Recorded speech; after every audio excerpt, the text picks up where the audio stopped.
Hi, everybody. Welcome to my channel. And this is a very special conversation with an amazing friend and a beautiful soul inside and out. This is Stephanie Zee, and she is a spiritual teacher and a transformational breakthrough coach. And not only that, she is very successful. And because I have the privilege to know her outside of this format, she has so much wisdom and she has cultivated so many insights throughout her spiritual journey. And what I really appreciate and value about Stephanie is that she's a very humble person, and she's a forever student, and she always reinvents and creates new programs. And there is a special program for all of you women who are watching this podcast, or men, why not? She's going to tell us about this new program that she's starting at the end of this podcast. So make sure to stay tuned until the end. And throughout this entire interview, please share your comments down below, share your insights. And if you like what you hear, give us a heart. Thank you so much. And now I'm going to give it to Stephanie. And by the way, before we start, I want to say that we haven't talked about our outfits. So this is pure energy that we're both dressed in yellow. So I'm curious, uh, do you intuitively pick your outfits? Do you go with the color that resembles your mood? Is there any story behind your outfits? To start on a very feminine note. I love this question. It's so funny. I often do choose my dresses or my clothes based on how I feel on the day or what I'm feeling like I desire to lean into. So today I was like yellow. I was like, I have this amazing conversation that I'm having with you and our beautiful listener right now from anywhere in the world. And for me, the yellow represents the sun. It represents light. It represents energy. It represents like personal power. And so I started putting it on today, and then here you are in yellow, and we both just obviously had a giggle about this, but it's beautiful. I feel like that's just letting us know exactly where our vibration is at. Very energetic. Yes, and we're going to talk about synchronicities because they're tied to intuition, and intuition is tied to feminine energy. And before we do so, one more question about outfits. I am the same. I always go with my mood, and sometimes I want to enhance the mood I want to convey in my conversations. And as you said, yellow is the color of our solar plexus, and I find it to be such a beautiful color to use in conversations because while it conveys personal power is not as in your face as, for example, red, even though I love red. So for those of you who are looking for a stylistic advice, experiment with yellow, orange, and more vibrant colors, because I find that when we allow our personality to shine and to be more vibrant and creative and colorful, this really helps us to connect to our feminine energy. And before we talk about synchronicity and intuition, I'm going to start with breaking down what is a divine feminine. This entire topic is about manifesting abundance and success through the feminine energy. And many of us have our own definition of what is feminine energy. And of course, there is so much study on divine feminine energy and psychology behind it, if you are familiar with Jung and so forth. However, I'm always curious about people's personal definition. Stephanie, what is your personal definition of the divine feminine, and how did you arrive to it? Well, I'm so humbled by you saying that I've already arrived because I feel like I'm still on the journey. And I really wonder if we ever arrive.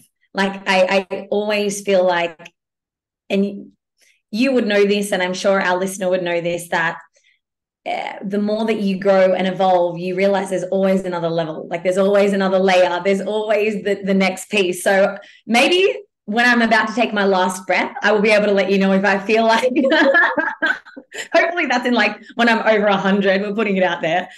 To me, the divine feminine is really the divinity within. It is the essence that we are all born with. And to take a few steps back, I just want to sort of, I guess, preface to give a bit of a context around this conversation. If you were to traditionally look at a lot of the world right now and you were to trace it back in history, we did experience war. And through that, a lot of the time, what ends up happening is that over time, the feminine that used to be revered became very suppressed. And so there was, time where men who were more in their ego started to overpower, and the feminine did not feel safe. And so she went from being revered and appreciated for her magnetism and her beauty and her intuition to all of a sudden having to almost fend for her life. And then we did go through, in history, the burning of witches on the stake and all of these types of things that have actually happened in history. And what I feel like, and I've researched so much about this, and if you are into spirituality, there are many amazing teachers out there like Rebecca Campbell and Gabby Bernstein, and they talk about these types of things. And when our ancestors, our grandparents went to war, naturally there was a fear that was instilled. And what has happened in our generation is we are coming full circle of a lot of men were more in their, you could call it the unhealthy masculine, the unhealthy feminine, where we were not in our divine masculine, divine feminine energy. And so there was a domination of the masculinity, whether you were male or female. And so the women were in unhealthy femininity. And then we realized that actually that doesn't feel good. We want to be able to vote. We want to be able to provide for ourselves. We want to be able to have the same equal rights. And so there was this big movement of women becoming a lot more independent, which was wonderful. But what happened was a lot of women fell more into the pattern of being more masculine. And then what that meant was for polarity to be in a relationship, which is when there's two opposite poles, a feminine and a masculine. In a lot of relationships, if there was a masculine man and then a feminine woman in her masculine energy, there's no polarity, which means there's no attraction, there's no connection. So to keep connection in relationships, a lot of men, not all men, had to go into their feminine. But the thing is, the women went into more unhealthy masculine, or you can call it wounded masculine or toxic masculinity. And a lot of the men went into unhealthy feminine or wounded feminine. And there is this shift, I believe, in the planet that's taking place right now, where a lot of women are being called forward. How do I explain it? It's just a knowing. It's like this energy inside that's guiding you and guiding you. And so many women in my world have been on the journey, like myself. I was traditionally more masculine from a safety perspective. And what I realized was that if when you were growing up, you maybe did not have a parent or a father figure that was able to demonstrate to you emotional support and wasn't able to maybe fully protect you, and, in those sorts of situations, what happens is an overachiever is born. Usually someone that strives for success is born. And then what often happens is that we sometimes strive for success, which is a false sense of power, because if we have that external power and that external success, that equals safety. And so a lot of women in the world have been striving for success and striving for this external power, actually to give them a sense of safety. And really what's happening is there's a deconditioning going on, and there's nothing wrong with us being successful. You want to be successful and fulfilled. If you only just do the first piece, like I mentioned, which was a lot of my journey, the fulfillment isn't there because you're not connected to the body, which is where we really need to feel safe. And so there is this transition at the moment that is going on where a lot of women are now softening and going through embodiment practices to bring them back home to themselves, to create that safety within. And what this is what's happening is the woman and the feminine softens. It allows the masculine to rise. And this is kind of like where we're at currently in history in the world, and it is going to continue on in years to come. I'm curious to know if you've noticed this, if you've seen this pattern. Yes, and I've been nodding this entire time, because not only did you create a very comprehensive summary of the time periods in history that during Inquisition and so forth that led to the suppression of the feminine, you also touched on how now there is a revival of the feminine. And I want to pause and reflect on something very specific that you said that I could absolutely resonate with. And this is the difference between illusionary safety and mental emotional and physical safety. And for those of you who are watching, I really want you to reflect on that, because most of us, again, as Stephanie pointed out, are conditioned to search for illusionary safety. Now, of course, as Stephanie said, it's very important to be successful and fulfilled. And this does lead to safety in terms of having financial stability is very important. I'm not discarding it at all. However, if we mismatch from where are we sourcing our power, as Steph said, then we start to crave that external validation, that external stimulation.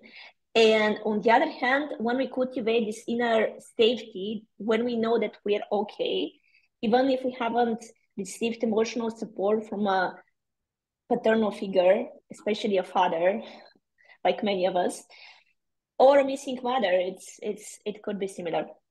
Regardless, if you haven't felt safe, or let's say you have dealt with trauma, or you have dealt with a physical violation of any kind, unfortunately, many women have suffered with some form of abuse.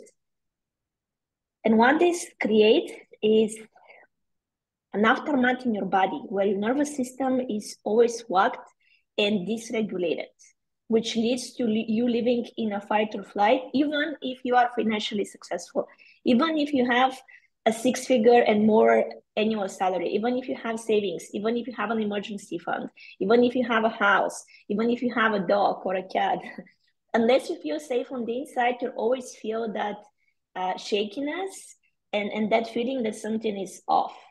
And when something is off, we women, especially because we're innately more sensitive, which is a good thing, we start to look for what is the void, what is the source. And unless this is addressed, then we start to fill this void with short-lived solutions in the form of career accomplishment or obsessions, addictions, and so forth. So to come back to my own experience, I myself have dealt with a lot of trauma growing up.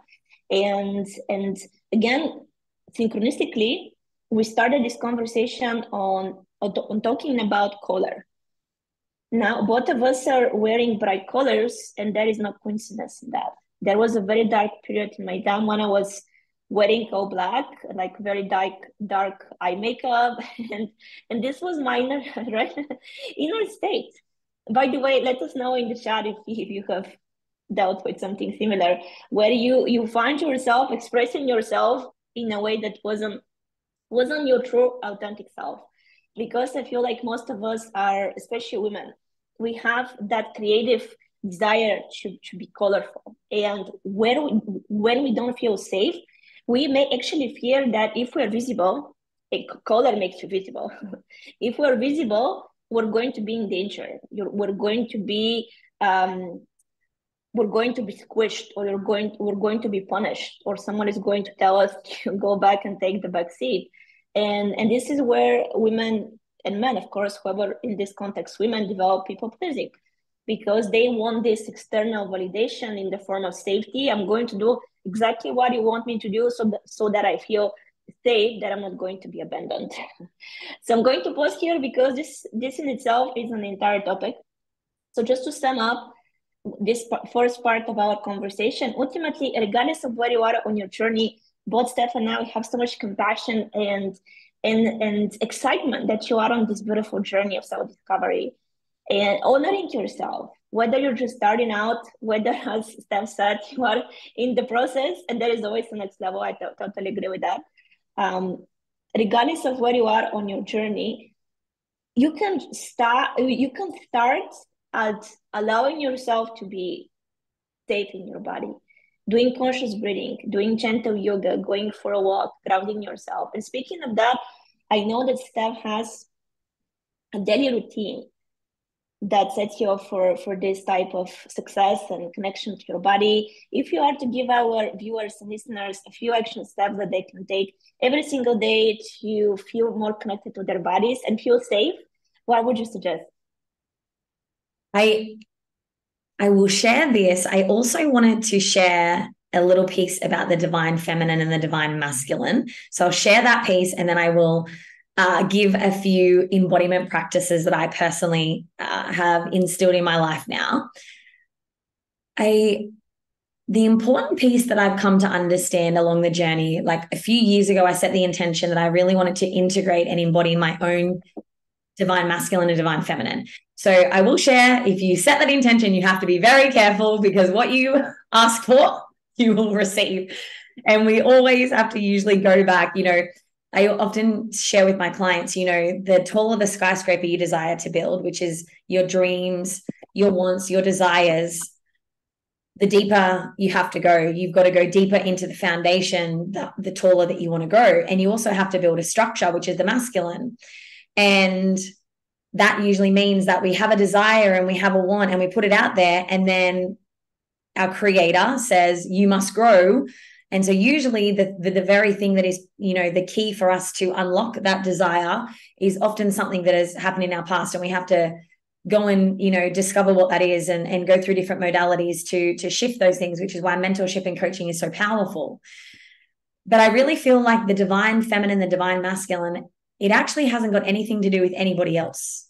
It's your own inner divine feminine and masculine, the yin and the yang inside you, first and foremost. Sometimes people feel like, oh, I am just going to be the divine feminine and I am going to attract a divine masculine. Yes, that is powerful if that's something that you desire in a relationship, which is, people that are in those types of relationships is like Tony Robbins and Sage Robbins. Like, these people are very high frequency, like the top, not even the top 1%. We're talking like top 0.001% of the world. Like, they've done so much work on themselves over the years. But the divine feminine and divine masculine, the divine feminine is related to the relationship we have with our mother and a lot of the sisterhood in our lives. And the divine masculine is very, associated to our father, potentially our brother or brothers, and is related to our father's lineage. And so sometimes I see people in the personal development space where they're on their journey, and initially sometimes our parents or our loved ones don't always understand, right? It's our own journey. They don't have to. We have to understand that. It's like we have to just embody and just be who we are and just trust and know that, things will work out. But if you really desire to come into embodiment with and integrate your divine masculine and divine feminine at some stage along your journey, when you set the intention and you decide to embody this, again, our creator will be like, okay, it's time to grow. And at some point, there will be pieces that you will heal with your mother and father. Even if there wasn't anything major that happened, maybe there was things, but it's like, those are the parts that we've got to lean into. And sometimes along our journey, we resist that. And again, just trusting that every single piece that comes up is the next piece on your journey for evolution. It is coming up to serve you. It is coming up because you've asked it. It's coming up for transmutation. Nothing comes to you that you can't hold. But sometimes we want to avoid. And, sometimes on personal development, I often find that people often think like, if you've done a lot of inner work and, you've invested in yourself and you have had external success, and you feel amazing, that you're only ever going to feel positive emotions. Now, yes, you get to anchor those in and you get to know how to hold those more and get back there a lot faster. But reality is we live in a world with duality, polarity, and contrast. There is night and day, there is light and dark, there is happiness and sadness. Like, we feel alive because of contrast and polarity and duality. It's just we don't want to stay in the more disempowering emotions. We want to be able to know how to hold both and keep moving forward. I guess that's the first piece I will share. If there's anything you want to add to that, Anna Maria, before I go through some embodiment practices. I'm going to pause for a moment before we talk about embodiment, because what you just brought up with your last point regarding duality, this is such an important piece, and I just want to pause here and unpack it a little bit, because, for example, I have worked with clients who work on polarity within themselves, especially women who come from the corporate and they have been ingrained in this mindset of working like a man and so forth. And you elaborated on that need to prove yourself in a way.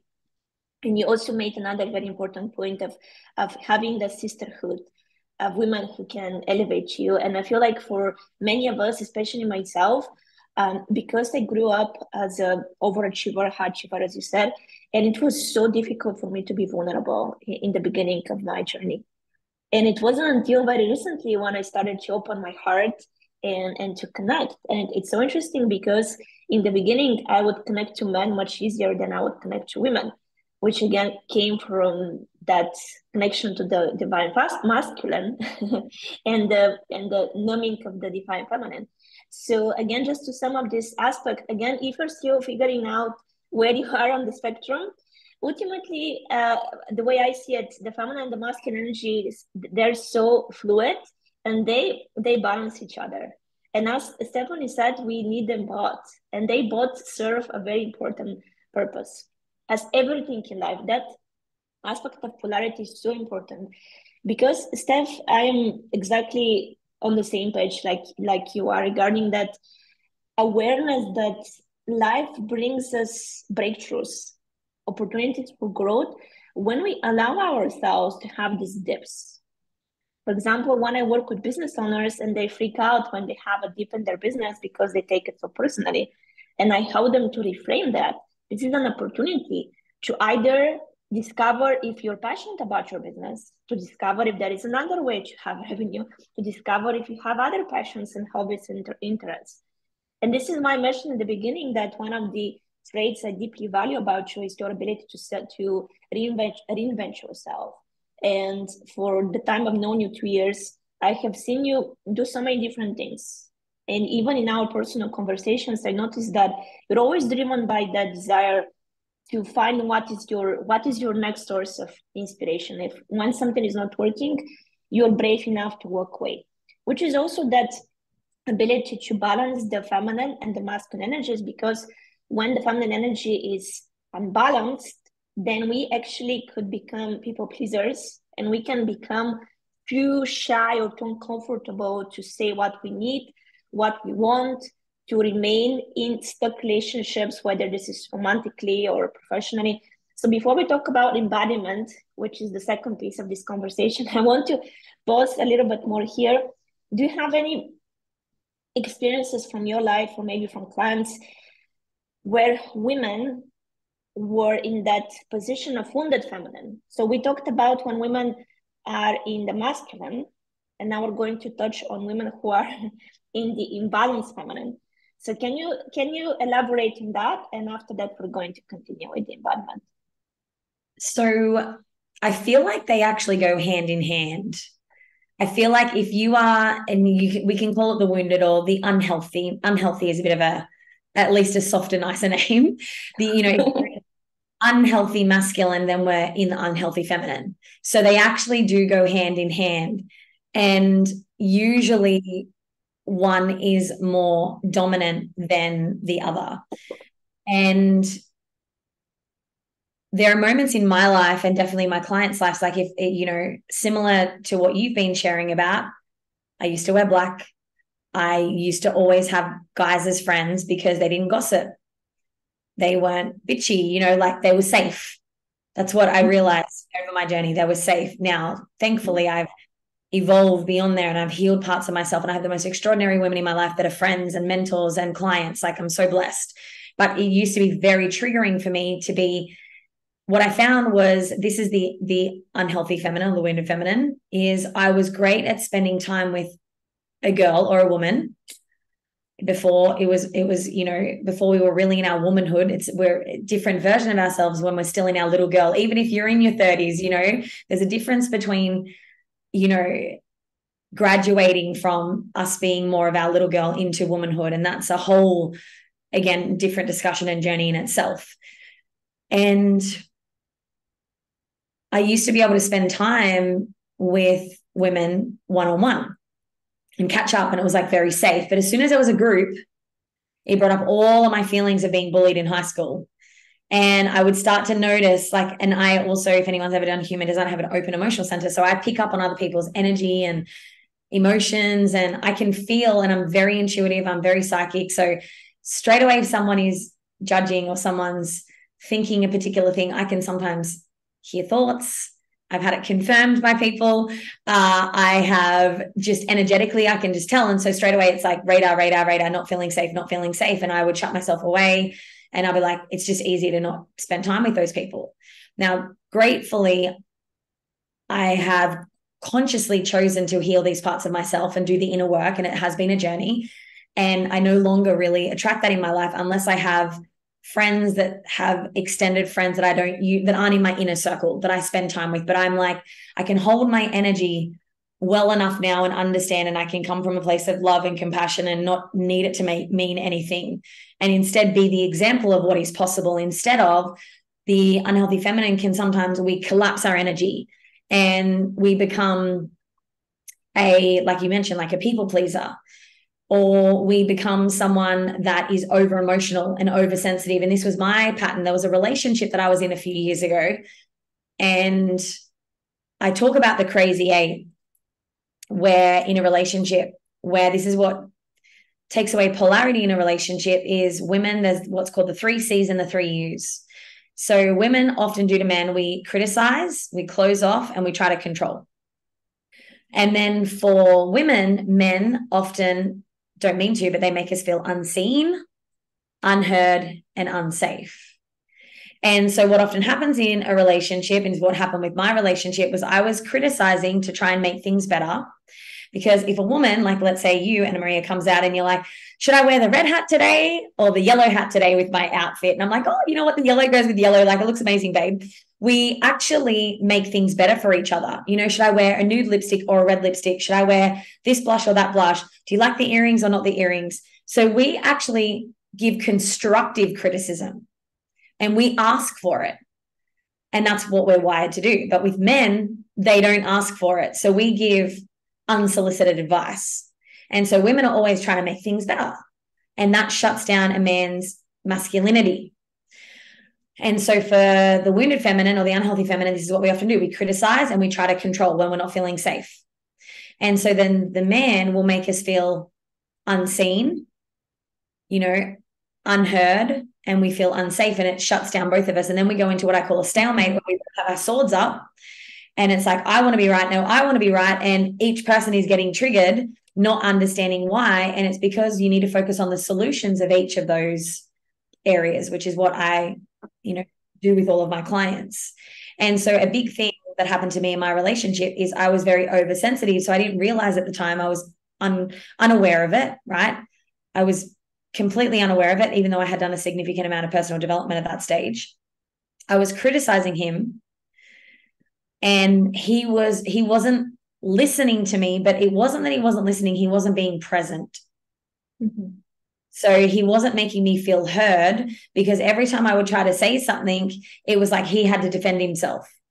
And so because he had to defend himself, I wasn't feeling heard. And then what would happen is it was like making me feel even more unsafe, because he was starting to get angry and frustrated at me. So then I would cry, because I was like, what else do I do? And then so I would be overly emotional. And then for, a man, that's just like, oh my God, here we go again. And they're like, I don't even want to deal with this. And this is also because with women, we have the 3 different V's I often talk about. The first one is we just need to express verbal diarrhea. We just need to express, it's almost like, if you can see my water glass for anyone that's here on YouTube, sort of 3/4 of the way full. Women need to express. And sometimes there is no point to what we want to say. It's just like, I've got all these thoughts and I'm thinking about this, and this is what's happened today, and I've been on a podcast today, and I've done this, and this is what happened with the client, la, la, la, la, la, la. Just let all of our thoughts out until there's nothing left. But what happens in our life is most people don't know how to hold space and don't know how to be present. So every time we go to express something, especially a man, they want to fix. So they don't want to listen to our inverted commas problems. They think they're problems and they think they need to fix them. And so because they think that they need to fix them, every time we go to express, we get shut down. So we get even more upset. So then the glass fills up even more. And so this is what causes most of the problems in relationships, is if a man just knew how to hold space and a woman just knew, I just need to express and I just need to say everything in 5 or 10 minutes. And then once everything comes out, usually it's like, oh, that's it. Like, I feel so good. I feel so light. And she wants to be really loving and she wants to be really playful. And then he's like, oh, is that all I had to do? Like, I just had to just hold space and listen, not listen and be on his phone, not listen and watch the TV. That's not being present. Presence is a skill. Mm-hmm. And second V is that sometimes we want to ask a question like, hey, I have a question. Can you help me with it? This is when we want the solution to come out in the man, or a female friendship. It goes both ways, male or female. And then the third one is, hey, we've got something challenging happening in our relationship. We've got something going on in our finances. We've got something going on with our children. You know, we need to have what I call a courageous conversation, which means we both need to come to this conversation with our swords down, our hearts open, willing to listen, not getting ready to defend ourselves with our swords up, you know, going into battle, trying to be like, I must be heard and I must be right. And so these are the three pieces for the feminine. I'm kind of giving some solutions here and some coaching here, but these are the three buckets that get intertwined. So it really sometimes is like a woman just needs to express, and men also have feminine energy. They also need to express sometimes. Mm-hmm. But what ends up happening is most of the time, if there's problems in a relationship, it's because it ends up going to level 3, which is now it's blown up out of proportion. And we need to have this deep, courageous conversation. And men don't want to listen because they're like, every time you say something and it comes out of your mouth, there's always a problem and it blows up. But it's because there's these 3 different versions of us and they're all intertwining energetically. Yes. Absolutely. This was so powerful, and this in itself is another domain of the balancing the feminine energy with the ability to understand from where the masculine energy is coming from. And you said something so important. Men are wired to fix, and this is an empowering thing for them. So if we rob them out of their opportunity to help us, they're going to feel that they're not fulfilling their masculine role. Just like we women, if we don't share, as Steph suggested, we're going to feel like we're overflowing with thoughts and emotions and they're not going anywhere. And before we continue with the concluding part of this conversation, which is embodiment, just one more note here before we continue. Ultimately, it's very important for me that everyone here finds something that is resonating with you specifically. And I want to address those of you who might have dealt with the fear of vulnerability, because usually we assume that men, and for most cases it's true, men suffer with the fear of being vulnerable. However, for women who have been a high achiever like myself and have commitment issues, if you are familiar with the attachment theory and avoidant anxious attachment style and so forth, I used to be like that in my early 20s because of the trauma I was healing from. I was so suppressed in my emotions. I couldn't be vulnerable. I didn't want to talk about my emotions. In fact, I took pride in being like a man in my relationships. And of course, it was my ego. It was a defense mechanism.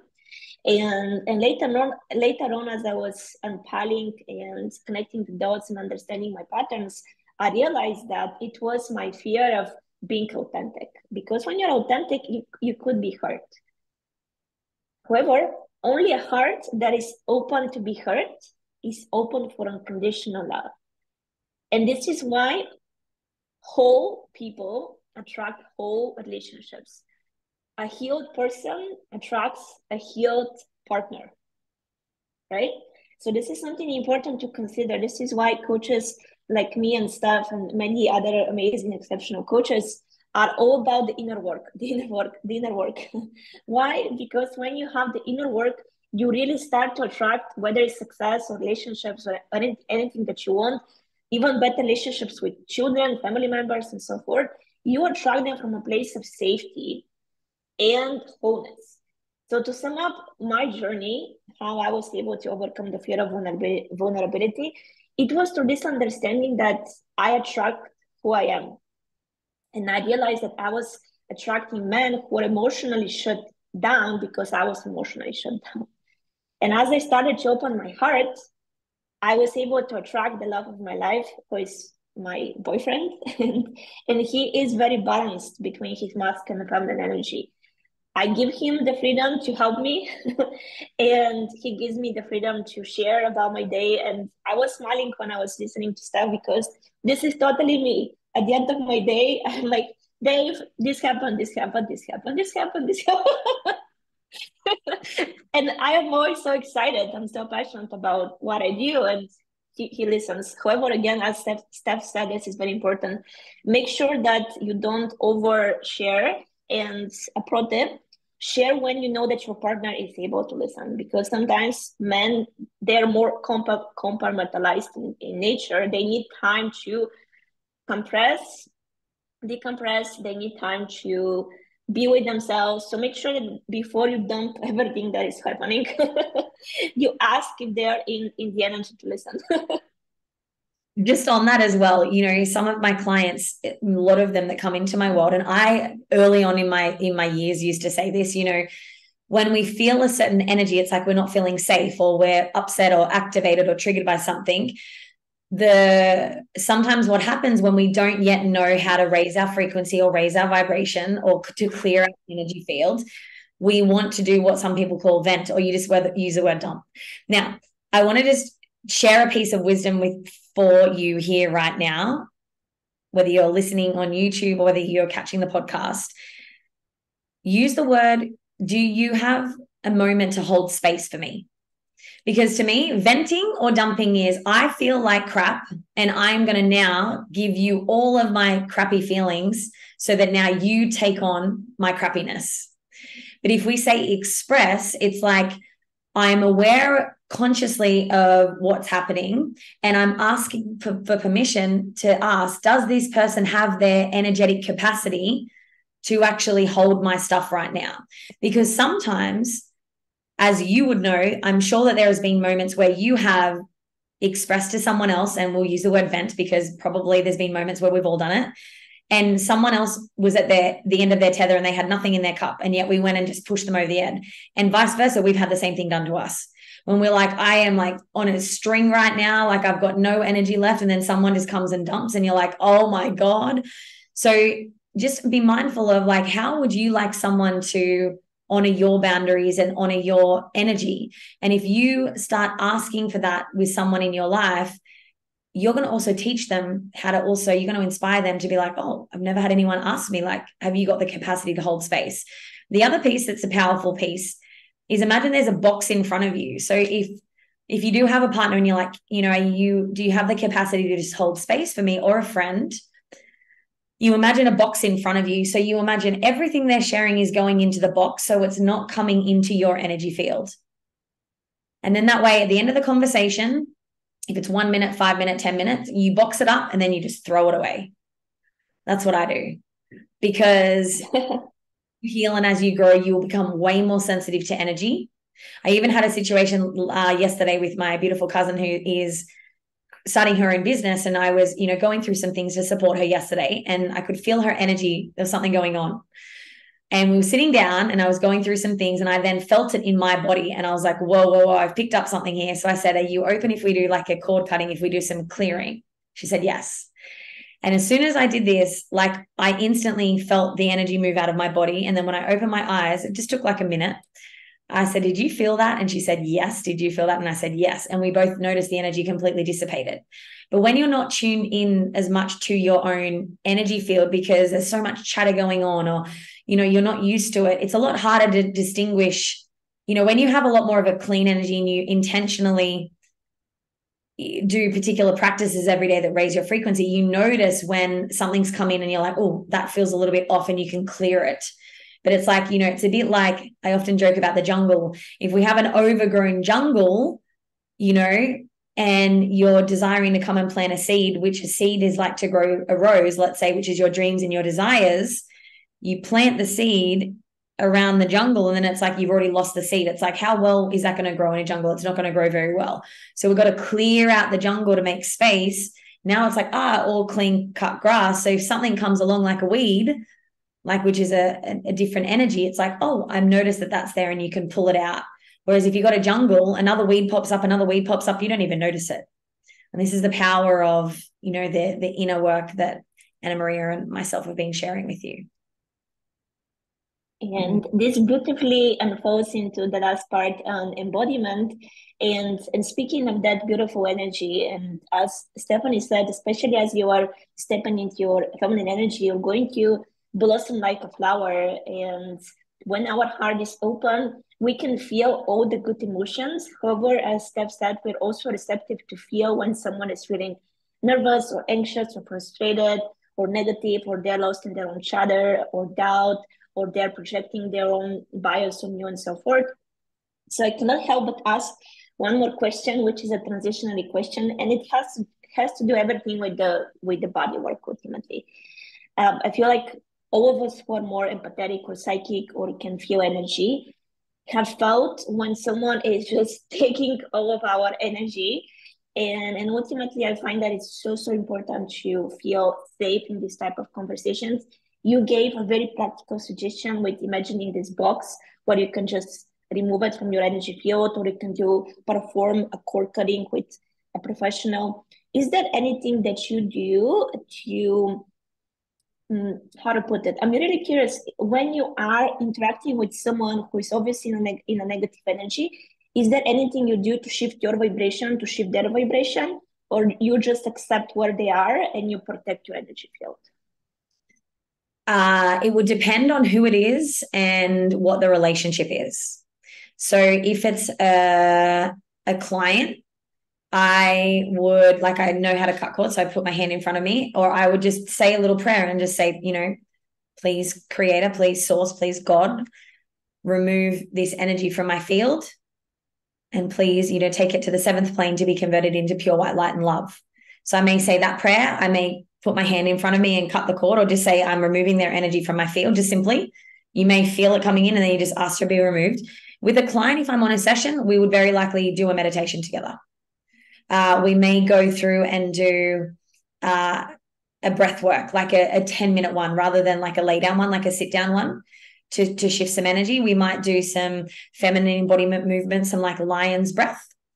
If I'm doing it with a client, if it's a stranger, like if I've just randomly met someone, usually I would just protect my energy field and remove the energy. Yeah. Very good. And this is all somatic work, as you can feel.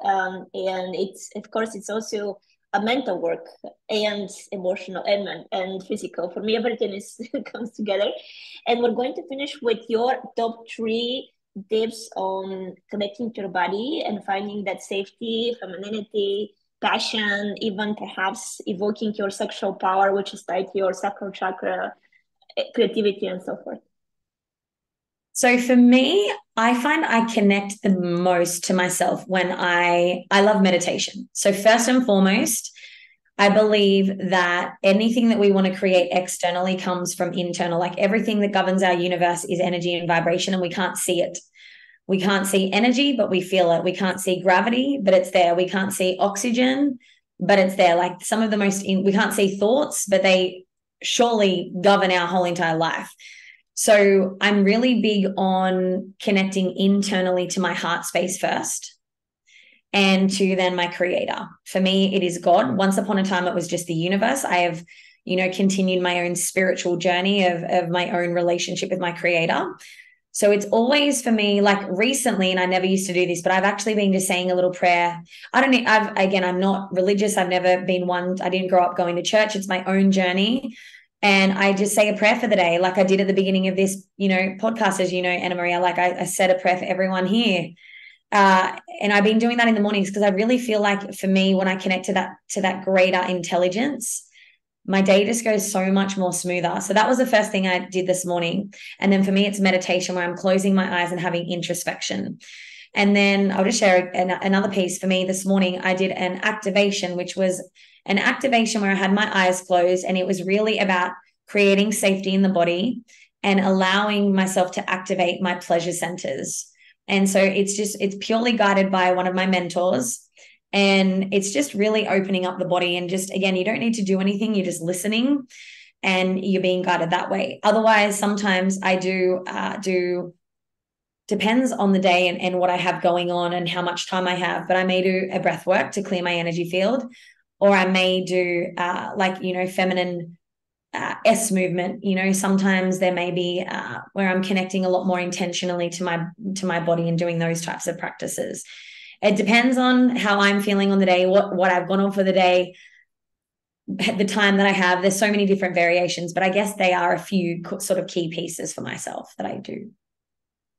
Beautiful. And the way you describe it sums up the feminine energy for me. This is my routine, which is the order, which is the masculine, and depending on how I feel, which is the feminine. So you have full permission to embody and connect and disregard some concept from this interview. However, we both are going to be so happy and excited if there are a few very clear insights that you picked from this interview, and we would love for you to share them down below in the comments. This was such an empowering interview, and for those of you who are ready for this community and this support, Stephanie has a program that could be the right fit. It's called Sisterhood. Stephanie, please share more about this program. Is there a limit? How many people join? Where people could find you, follow you on social media, and so forth? So there's a few pieces. The best way to connect with me is definitely through Facebook. And you can send me a direct message. So then I know that you've also been, may have found me from this amazing time with Anna Maria.